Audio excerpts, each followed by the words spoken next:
Good morning, folks. Ken Ring of PredictWeather.com. It's the 23rd of August.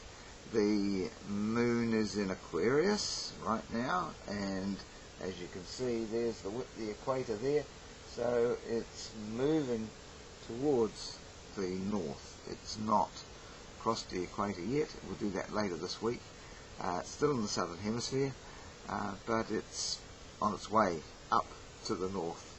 And the sun hops over to Virgo tomorrow, which is the end of the summer in the northern hemisphere, and it's supposed to be the end of winter in the southern hemisphere, but I think there's a fair bit of winter to come still. Of course, it all depends on what you think winter is, I guess. In the far south of New Zealand, there's more snow coming this week, and especially over next weekend. And then we're into September, and a whole lot of extreme cold is coming in the second week of that month, because the moon will be in a very close perigee. It'll be the second closest for the year on September the 8th. But if you think winter is just temperatures and you live in the North Island, well, you're not bothered by snow up here, and it's been a mild August in places because of all the westerlies, but it still doesn't mean winter came and went in July when there was more southerlies around.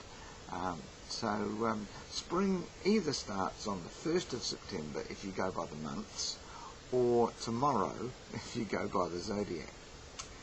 Quite often I take it from when the full moon crosses the equator, and that's in 3 days' time on the 26th. So if you go by the moon, well, that should be about right.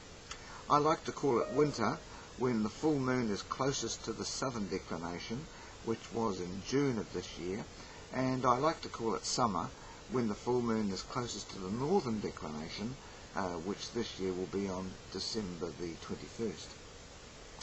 There's generally some higher temperatures around then, when the full moon is in the northern, right on northern declination.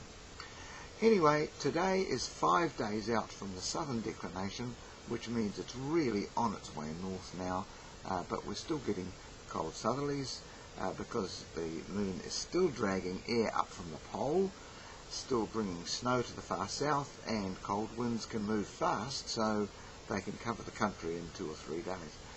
We're coming up to the full moon on Thursday, as we said, and the full moon brings king tides. Now, these won't be really big, because you only get the really big tides when the moon is also closest to the earth for the month, which was 2 weeks ago, which was around the new moon. And in fact, the biggest tides are still going to be around the new moon until November.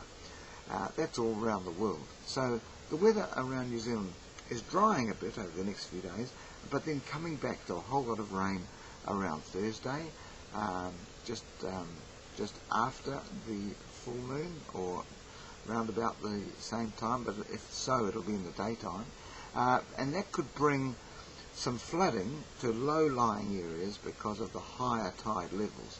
They're still going to be high enough to stop the water getting away if it starts to bank up.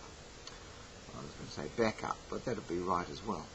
So that's not just here, but anywhere low-lying that's expecting rain during this week, wherever you are in the world. Now, the new almanac is being released on the 4th of September.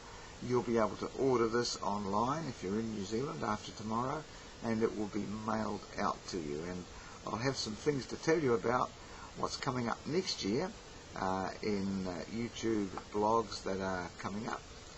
And, well, there's droughts and there's cyclones, and they're getting themselves ready in the wings right now. Speak to you soon.